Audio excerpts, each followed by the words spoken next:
Hi, and welcome to Preview. My name is Guy Giampapa. Preview. 5, 4, 3, 2, 1, cue Guy. Well, hello and welcome to Preview once again. Let's talk about theater first. The reworking of Pippin that began at the ART in Cambridge and then went on to a hugely successful run on Broadway has finally opened to cheering audiences here in Boston. For those unaware of the history of the show, let me explain. ART director Diane Paulus had the vision to resurrect Pippin, a 40-year-old show originally directed by Bob Fosse. And as a student at Carnegie Mellon, along with a fellow student, she came across a paragraph in a history book about the firstborn son of Charlemagne and his attempt to overthrow his father. She thought it would be fun to do a musical medieval court intrigue of her own. The story of Pippin fit the bill, and she went on to work to create it. What she did became the first ever Broadway revival of Pippin in a sensational spectacle, complete with acrobats flying through the air, classic circus tricks, riding cycles, some hula hooping, and flying trapeze artists, as good as what you see in the circus. Brian Flores plays Pippin in this Tony Award-winning musical, and I must tell you, he is fresh out of the University of Michigan, where he earned a BFA in musical theater in his professional debut, and he is a young man with a great career ahead of him.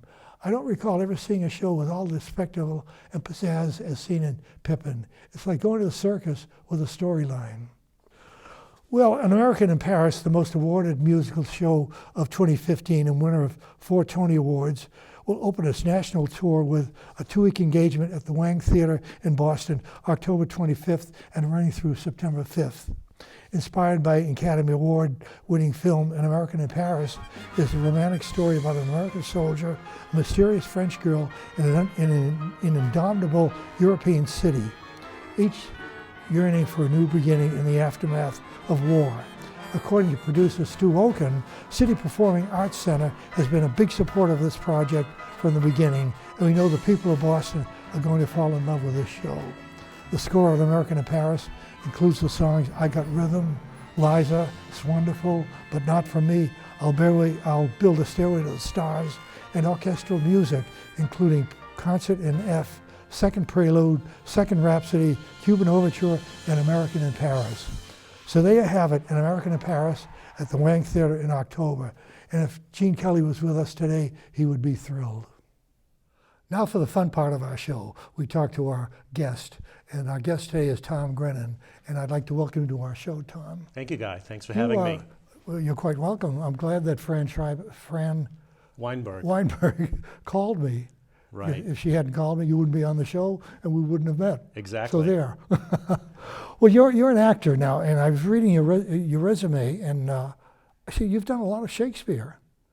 I have. Back in, if we can go back to the mid-'80s, I went to a program in New York City. It was a 2-year conservatory program, and it was called National Shakespeare Conservatory.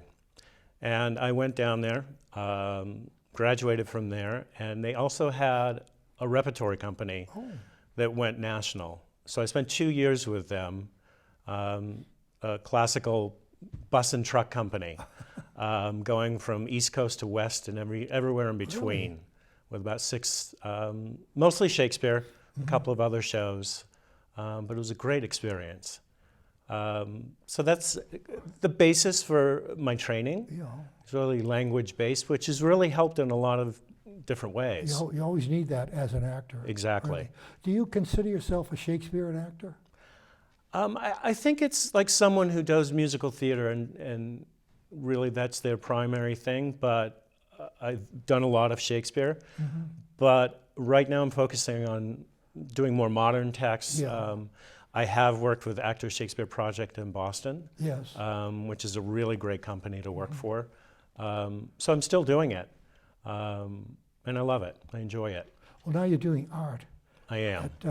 Now this is a theater up in Lynn. Tell me about this theater. This is a theater up in Lynn. It's called Arts After Hours. Yeah.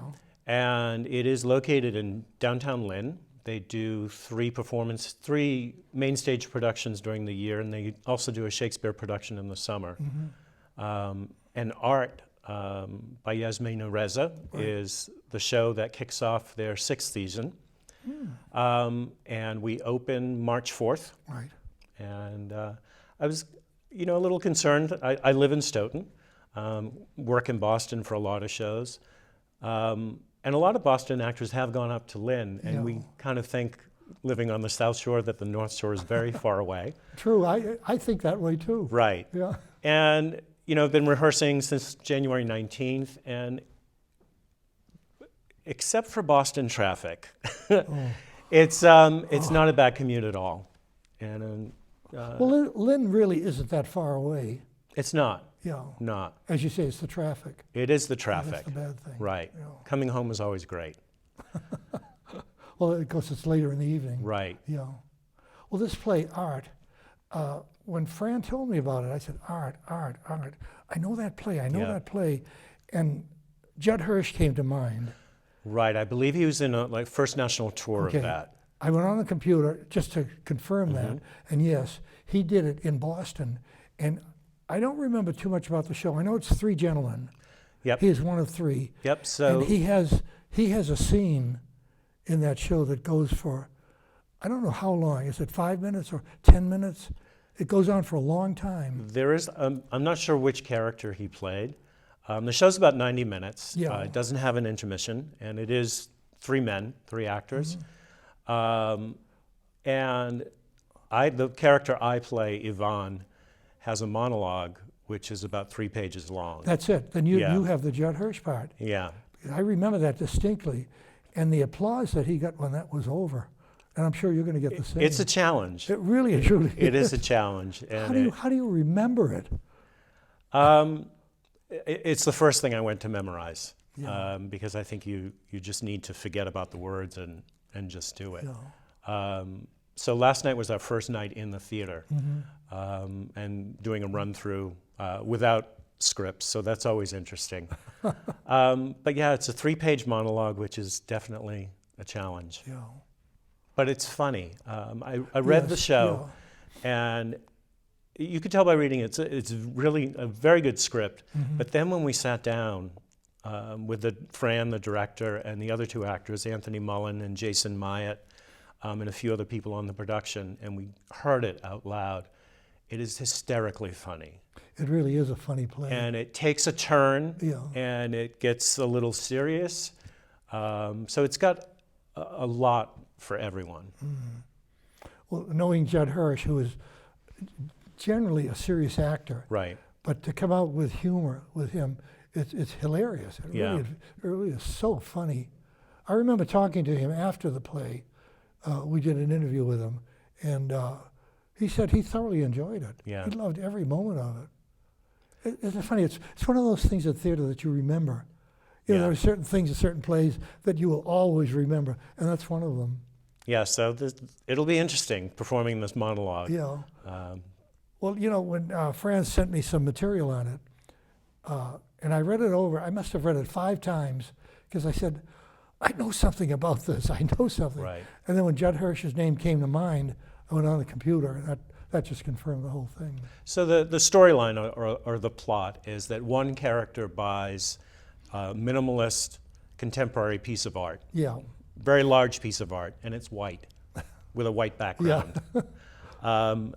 And one of the other characters just can't wrap his head around the fact that someone would pay money, a lot of money, for this white painting. Yeah. So on one hand, it uses the world of art to discuss contemporary art versus more traditional or classical art. But it's really about the 3 men's friendship. They've been friends for 15 years. Yeah. And art is really the vehicle that kind of puts a wedge Oh, yeah. in their relationship and in their friendship, to the point of it's almost destroying the friendship. And at the end of the play, you're not quite sure whether it will be repaired Oh, okay. Yeah. or it will go on. I hadn't remembered the end, but I don't Right. want you to spoil it for me. Right, right. So it's a really great play. We're having a great time. The other 2 actors and Fran creates a great atmosphere. Just laughing a lot, and it's the language is very intense, but it's almost like putting a puzzle together. Yeah. because she doesn't give you any idea of these three men, of how they became friends.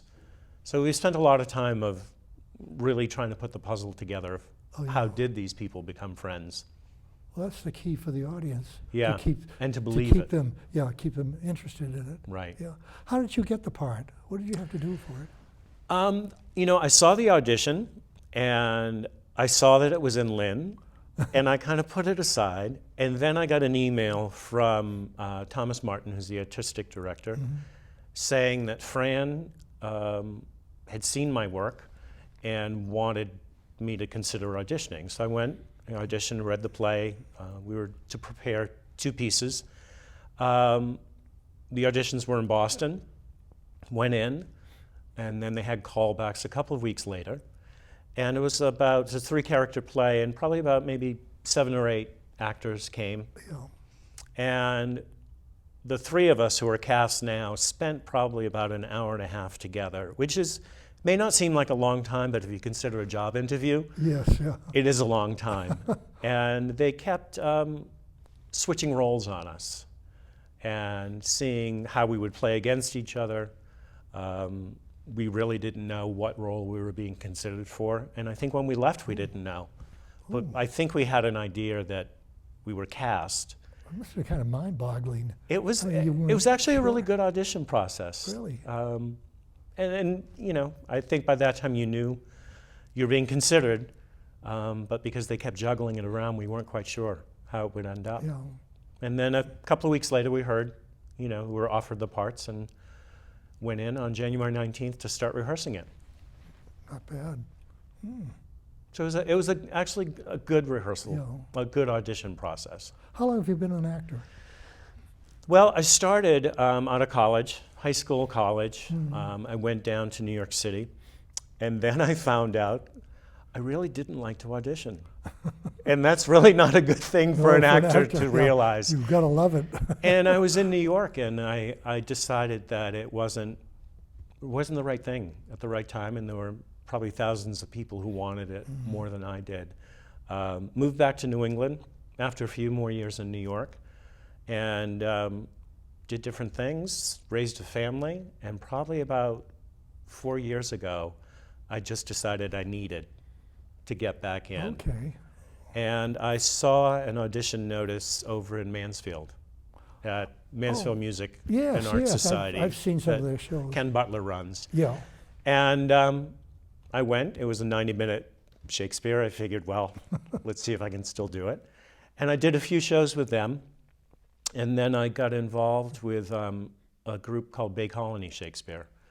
Oh, yeah. And they Yes. down in Plymouth. Right. And funny thinking about this, if I can travel down to Plymouth, I can certainly travel down to Lynn. Yeah. True, yeah. And then I started to really consider focusing on Boston. Yeah. And probably about a little more than a year ago, I just started auditioning. And you went to in Boston. Zeitgeist. You I did. did. The first show that I did in Boston was at Zeitgeist Stage. Yeah. And it was a production of Martin Sherman's Bent. Right. Is that the one about the prisoners in Germany? Yes. 'Cause I saw that show. It's about the Holocaust prisoners. And Miller. David Miller David Miller runs Zeitgeist directed Stage. that. Yeah, yeah. I've seen a few of his plays. Yep. They're a little far out, but they're interesting. And I actually came into that play because someone had dropped out, and about 2 to 3 weeks before he needed someone, so I came in. And it was a great experience. Is Bent the show that won the Ernie, or was it the one before that? It did. No, Bent won the Best Fringe Show for 2014. That's right. And it also won a couple of acting awards for Victor Shapoff Shapoff and Brooks Reeves. Yeah, because when I went to see it, I had David on the show. Okay. He came on, we talked, and why did we have him on? We had him on because he was doing Normal Heart. Right. And I said to him, no, I guess I'm confused. No, I guess it was Normal Heart. After I saw that, I said to him, David, you're going to win an Ernie for this. And he wasn't sure. Right. Because he had just met me, he didn't really know me. The night of the Ernies, the night we had our awards, I went to his table and I said, you're going to win tonight. Right. And I didn't know, of course we had voted, but I didn't know the results. Right. And he did win for it. Yeah. He's done some good work. I'm actually going back to after art. I do a show. Art closes on the 19th, and then Yeah. on the 20th, I start a show with David at Zeitgeist Theater as well. What are you doing this time? It's called A Great Wilderness, I don't know and that it's one. by the author Samuel Hunter, who did The Whale, which they just did at Oh, Speakeasy. yes. Oh, I saw that. That was And David also fabulous. did a show, A Bright New Boise, at Zeitgeist Stage. No, I didn't see that one. Right. Yeah. He's got a nice little theater group there. Right. I Right. mean, he's downstairs in the basement, but so what? Well, You know, I it's- think that he's It's really atmosphere, and it's he's great at. I think he picks shows that yeah, he has a knows. passion for, that he He knows, knows, and yeah. he has a great way of publicizing them Right. and linking them. He always gets connected with a playwright and Yeah. gets Bingo. publicity out of That's it. going, Right. yeah. So Did you mentioned Speakeasy? What did you do for them? I haven't done Oh, you haven't anything done at anything. Speakeasy. I would Okay. love to do something at Speakeasy. brother, they are- Yeah. They're fantastic. Yeah. Oh. I mean, of all the theater groups in Boston, and I love them all, I really do. There's something special about Speakeasy. I mean, every single production Right. is up there. Right. And they've come a long way. I remember years 25 ago years, seeing them yeah. in the Plaza theaters at Yeah. Boston yeah, Center for the Arts. That's So right. it's Yeah. great. Well, they've got a good director, Paul Daniel, Yes. and Jim Torres, who does their Right. marketing. Yep. So what else have you done? Well, it's a busy spring. So I'm doing art. Then I'll go to Zeitgeist and do A Great Wilderness. And then I've never been this busy, so it's great. that's And good. then I do a show at Fort Point Channel. It's a brand new show called Dream Book. And it's a play with music set in 1848 New Orleans, before the Civil War. And it's got historical characters of Walt Whitman in it. We're starting a workshop of it, just 4 or 5 rehearsals Yeah. this month, just to fine tune the book and work on the book. And we'll see what that goes. But I haven't read the script at all. Who wrote the music? Do you know? Nick Thorkelson, I believe, is the gentleman. Dan Osterman wrote the book. Okay. Local playwrights Yeah. and Yeah. composers. So it'll be a world premiere. Well, that's a plus. Yeah, Always. yeah, Yeah. yeah. And where do you think you're going to go from here? Well, You then gonna I start to continue really audition for, you're always thinking to Yeah. next season. In fact, Fran, I mentioned she had seen my work. Yeah. I did the Stage Source auditions Oh yeah, yeah. this past April, and she had seen me in the audition. And it's a great way to, That's a great source. If I it's could a use that great word. audition process. It really is. Yeah. And I'm, still get calls and Mm-hmm. people who've seen it. So it makes you feel good that people actually hold your resume and at the right time give you a call. Do you have an agent, or do you do I all don't. yourself? No, I don't. Right now, I'm in the program of working towards an equity card. So right now, Okay.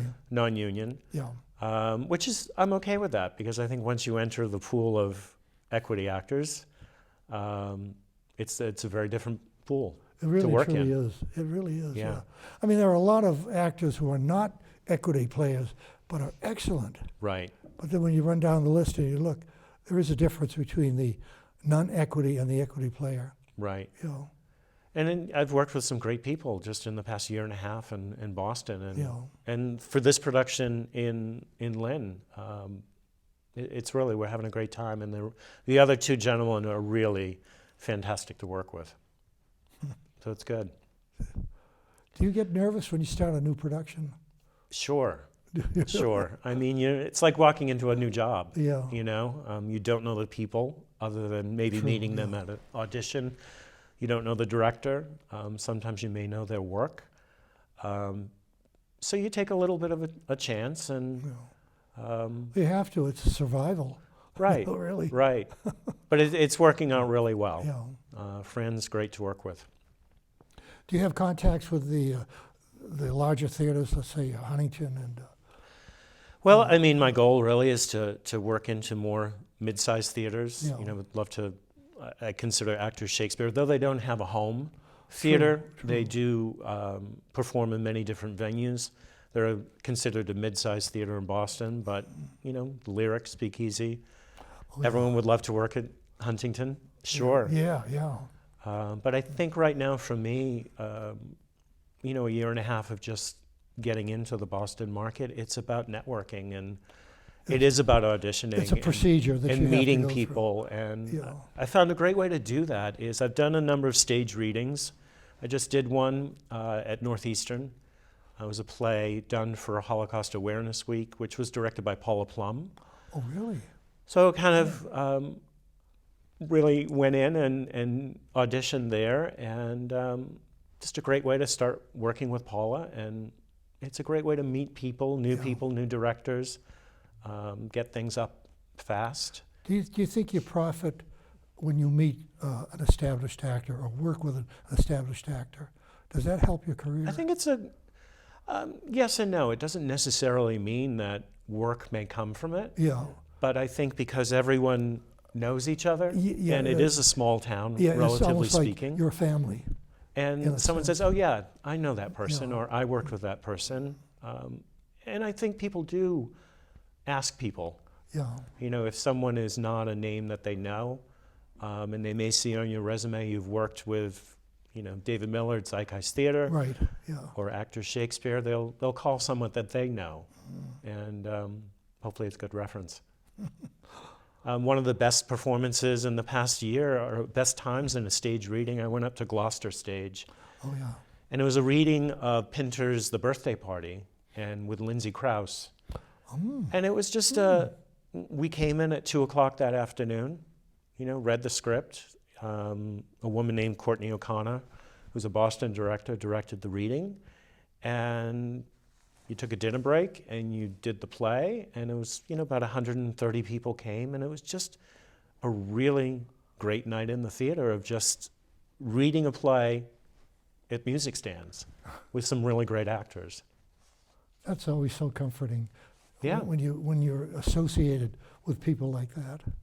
And she was great to work with, as was Gloucester Stage as well. Well, that's a great company. It is, yeah. It really, truly Yeah. is. Yeah.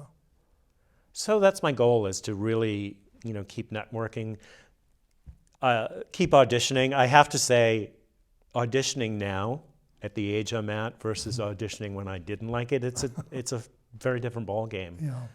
I think that maybe raising kids and Well, you know, if you can raise kids, you can audition. Well, that has a lot to do with it. I mean, you as a family man, you have responsibilities, Right, and you can't just thrust those aside. right. You've got to do it. You know. Looks like our time is almost up, but before we go, I just want to ask you your thoughts on what's going on in Boston theater, the sale of the BU Theater, and the Colonial being hopefully not turned into a restaurant. What do you Right. think of those things? Well, I think that everyone is feeling a squeeze Yeah. from even the fringe theaters of the Factory Theater that was Yeah. closed a year or Yes. so ago. That was too bad. And it's just, it costs a lot of money. And hopefully some plan will come in that, you know, maybe build around the BU Theater. Well, there is talk. there is somebody talk interested, about but They that. won't tell you who. Yeah. And, you know, if the Huntington Theater Company has to go someplace for a year and a half, So what? Go. Yeah. right, but As long as they stay. as long as they stay Yeah. a viable company, that's Yeah. important. But yeah, it's tough. It's tough, but I mean, there is a lot of active theater in town. It's. I mean, when I started actively, 20 years ago, when I started the show, we didn't have that many theaters. Right, All of a sudden, they've blossomed up. I mean, they're coming from everywhere, right, and it's a wonderful thing. I hope it continues. I really and truly do. really. Yeah. Tom, this has been a great thing. It looks like our time is just about up, so I'm going to have to say, break a leg. Well, or thank whatever you. they say. Thank But you. good luck, and thank you so much for being on the show. Thank you very much for having me. You're welcome. Well, that's our show for this time. My name is Guy Giampapa. See you next time on Preview. Bye-bye.